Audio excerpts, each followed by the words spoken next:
وبارك على محمد وعلى آل محمد كما باركت على إبراهيم وعلى آل إبراهيم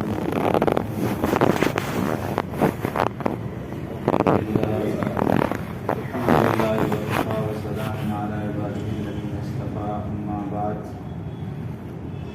قال الله تبارك وتعالى في الكلام المجيد والفرقان الحميد أعوذ بالله من الشيطان الرجيم بسم الله الرحمن الرحيم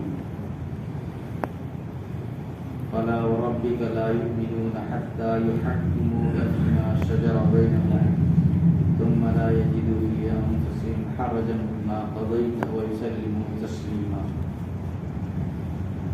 قال الله تبارك وتعالى من عمل صالحا من ذكر أو أنثى وهو مؤمن فلنحيينه حياة طيبة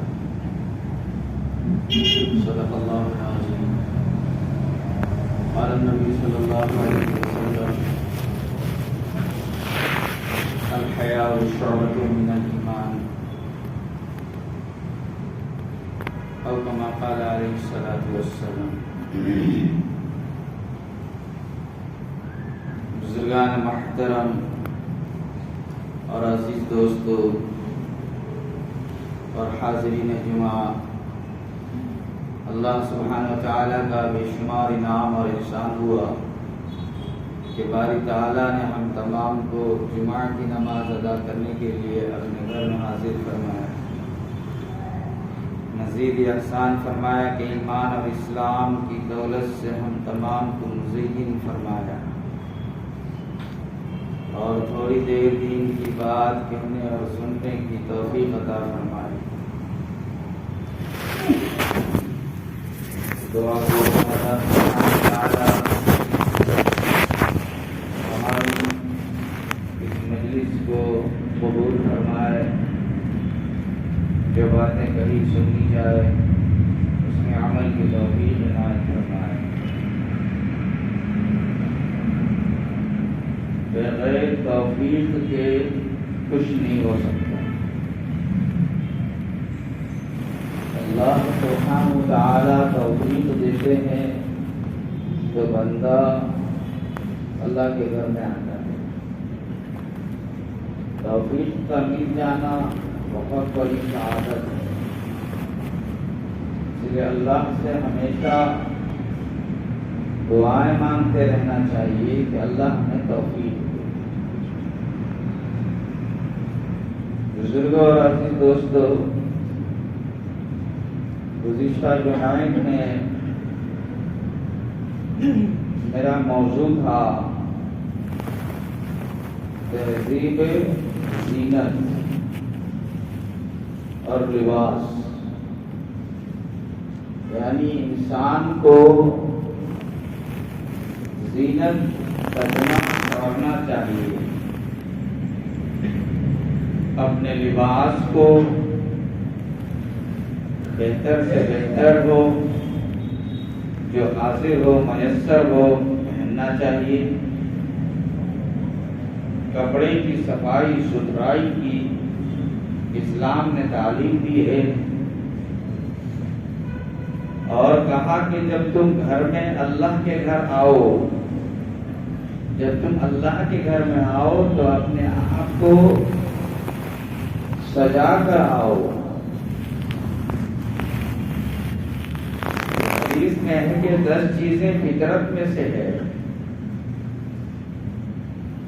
اس میں یہ بتایا کہ داڑھی بڑھاؤ مونچھیں کٹاؤ، یہ فطرت میں سے ہے۔ ناک کے بال صاف کرنا، ناک کو پانی سے صاف کرنا، اور مسواک دانتوں کو صاف کرنا، مسواک کے ذریعے سے دانت کو صاف کرنا۔ اگرچہ آج دور جدید دور کا بھوت سوار ہے ہمارے سروں پر، اور اس کا متبادل برش آ گیا، کولگیٹ برش۔ مسواک تو چھوٹتی جا رہی ہے، جبکہ آقا مدنی صلی اللہ علیہ وسلم نے مسواک کو سنت کہا ہے، فطرت میں سے کہا ہے۔ جب مسجد میں آؤ تو اپنے منہ کو صاف کر کے آؤ، مبادا کوئی چیز ایسی کھائی گئی ہو جس کی بو منہ سے آ رہی ہو۔ مسجد میں جب ہم آئیں گے اس حالت میں تو فرشتوں کو تکلیف ہوگی، جائے کہ انسانوں کو ہوتی ہے، ہمارے آزو بازو میں بیٹھنے والوں کو ہوتی ہے، جبکہ آپ نے مشاہدہ کیا ہے کہ گٹکا کھانے والے، سگریٹ پینے والے کے منہ سے بدبو آتی ہے، اگرچہ وہ دور بیٹھا ہے پھر بھی آس پاس بیٹھنے والوں کو اس کی بو محسوس ہوتی ہے، اور اس سے ان کو تکلیف ہوتی ہے جو سگریٹ نہیں پیتے، جو گٹکا نہیں کھاتے۔ اور وہ شخص جس نے اس فعل کو اختیار کر رکھا ہے اس کو اس کی بدبو کا احساس نہیں ہوتا، لیکن اس کے آزو بازو میں بیٹھنے والوں کو احساس ہوتا ہے۔ اور پھر ایک حدیث میں ہے کہ بندہ جب اللہ کے گھر میں آیا ہے اور جب وہ نماز کے لیے کھڑا ہوگا اور سورہ فاتحہ کی تلاوت کرے گا تو فرشتے جو ہیں اپنے منہ کو اس کے منہ سے لگا دیتے ہیں۔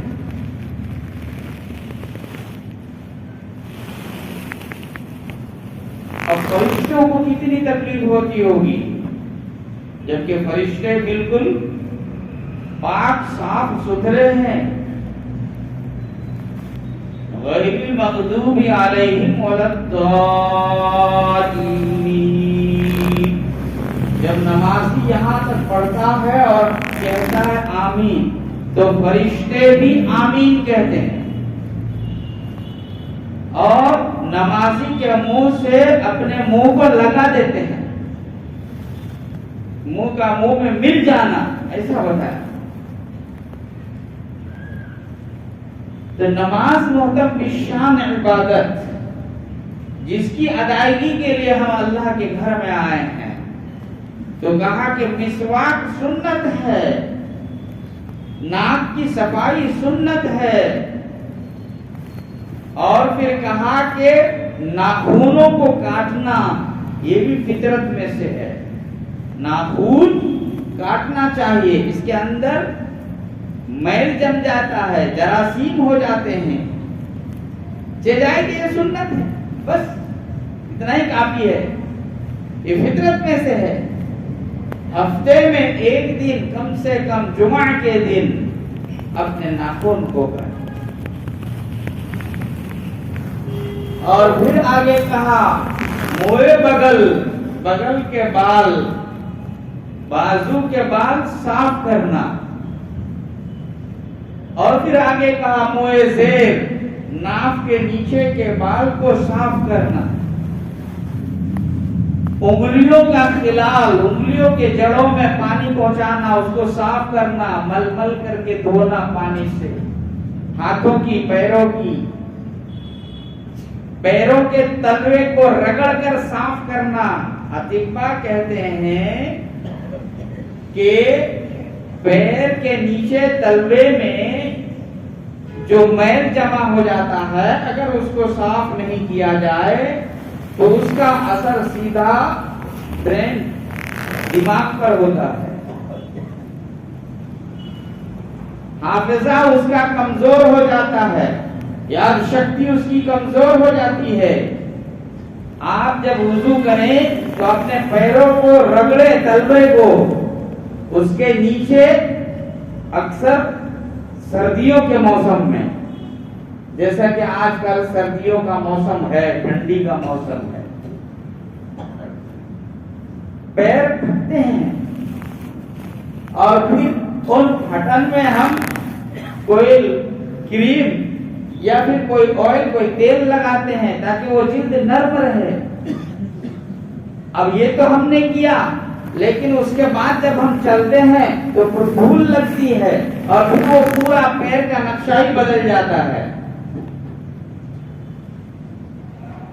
تو کہا کہ یہ فطرت میں سے ہے، پیروں کے تلووں کو رگڑ کر صاف کرنا. تو میرا موضوع یہ چل رہا تھا کہ داڑھی بڑھاؤ، مونچھیں کٹاؤ. ایک مشت سے بڑھ جائے تو اس کو بھی کاٹو، یہ بھی سنت ہے. بعض لوگ بڑھاتے جاتے ہیں.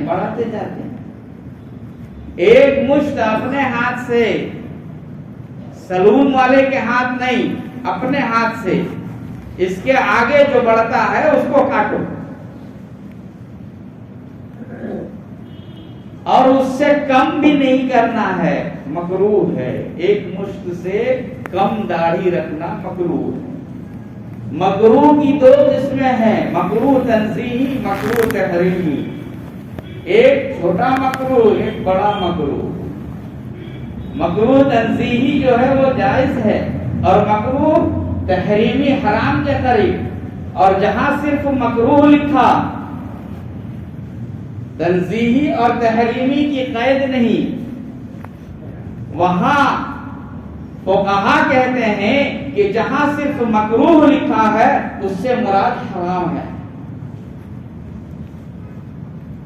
تو داڑھی کو ایک مشت رکھنا، ایک مشت سے آگے بڑھ جائے اس کو کاٹو، ایک مشت سے کم نہیں. اور مونچھیں کٹاؤ. حضرت ابن عمر رضی اللہ عنہ کہتے ہیں کہ پیارے آقا صلی اللہ علیہ وسلم کے پاس شاہ کسریٰ نے 2 قاصد بھیجے آپ صلی اللہ علیہ وسلم کے پاس مدینہ منورہ، کہ دیکھیں وہ شخص جو اپنے کو نبی ہونے کا دعویٰ کرتا ہے، اس کے حالات کو دیکھے، وہاں کے ماحول کو دیکھے، وہ کیا کہتے ہیں، وہ کیسے کہتے ہیں. حالات کا جائزہ لینے کے لیے 2 قاصد بھیجے مدینہ منورہ. پیارے آقا صلی اللہ علیہ وسلم کی مجلس میں جب وہ 2 قاصد آئے تو ان کی مونچھیں بڑی بڑی تھی، جیسا کہ آج ہمارے نوجوان ایکٹرز کے مونچھوں کو فالو کرتے ہیں، ان کے طریقے کو پسند کرتے ہیں. بڑی بڑی مونچھیں اور داڑھی چھوٹی چھوٹی. تو وہ جو 2 قاصد آئے تھے ان کی مونچھیں بڑی تھی اور داڑھی چھوٹی تھی. ہمارے نبی صلی اللہ علیہ وسلم نے کہا کہ یہ مونچھیں بڑھانے کا حکم کس نے دیا تم کو؟ کہا کہ رب کسریٰ نے، ہمارے رب نے، کسریٰ کے بادشاہ نے. پیارے آقا صلی اللہ علیہ وسلم نے فرمایا کہ میرے رب نے کہا ہے کہ مونچھیں کٹاؤ اور داڑھی بڑھاؤ. پتہ کیا چلا؟ یہ داڑھی کا بڑھانا میرے نبی نے حکم نہیں دیا، بلکہ رب کا حکم ہے، اللہ کا حکم ہے. پیارے نبی صلی اللہ علیہ وسلم اپنی زبان مبارک سے کہہ رہے ہیں کہ میرے رب نے یہ حکم دیا ہے کہ میں داڑھی بڑھاؤں اور مونچھیں کٹاؤں. ایک بات میں نے بتائی تھی کہ بار بار استورا جب چہرے پر چلے گا تو خون کا دباؤ بڑھے گا، اور پھر خصیتین، اس کے خصیتین جو ہے گولی، اس کے اندر ایفیکٹ آئے گا. میرے جیب کی بات نہیں کہہ رہا ہوں، یہ کتاب میں موجود ہے حوالہ کہ خصیتین سے چہرے کا بڑا لینا دینا ہے، خفیہ کنیکشن ہے. داڑھی سے، چہرے سے خصیتین کا، گولی کا کنیکشن ہے خفیہ. کہا جب بار بار داڑھی کو ریزر سے صاف کیا جائے گا تو خصیتین میں ایفیکٹ آئے گا اور پھر اس کی قوت مردانگی ختم ہو جائے گی.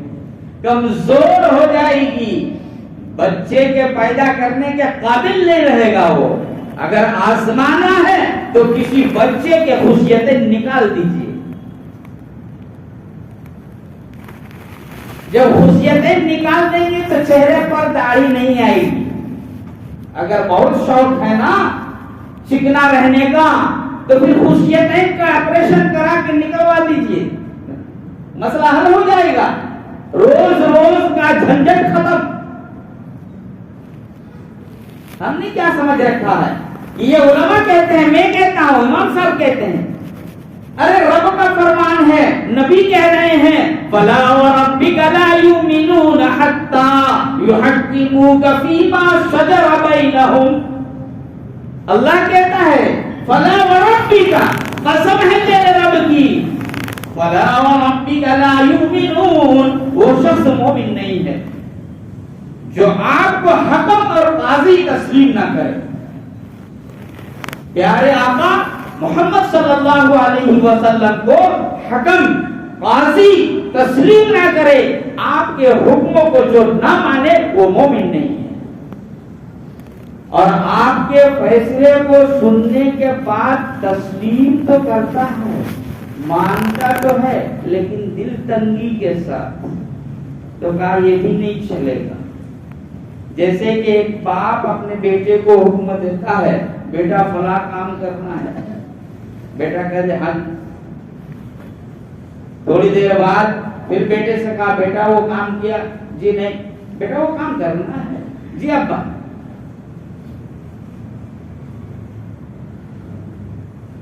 پھر تھوڑی دیر کے بعد کہتا ہے بیٹا وہ کام ہو گیا، جی میں نہیں کیا. تو وہ کام کرنا ہے، جی ابا کروں. تو بیٹے کے ہاں ہاں کرنے سے باپ اس کے دھوکے میں آئے گا. کیا کہے گا میرا بیٹا بڑا، میرا لاڈلا بڑا فرما بردار ہے؟ ہرگز نہیں. باپ یہ کہے گا کہ تو نکما ہے، نافرمان ہے. تو ہاں تو کہتا ہے پر کرتا کیوں نہیں؟ آج ہمارا حال بھی یہی ہے. ہم کہتے تو ہیں لا الہ الا اللہ محمد رسول اللہ، اللہ کے سوا کوئی نہیں، محمد صلی اللہ علیہ وسلم اللہ کے رسول ہیں. نبی کے طریقے پر جو شخص 100% زندگی گزارے گا وہ کامیاب کہتا ہے ہاں، لیکن کرتا نہیں ہے. تو کیا اللہ کو بھی ہم دھوکہ دے دیں گے؟ من عمل صالحا من ذکر او انثى وهو مؤمن فلنحيينه حياة طیبہ.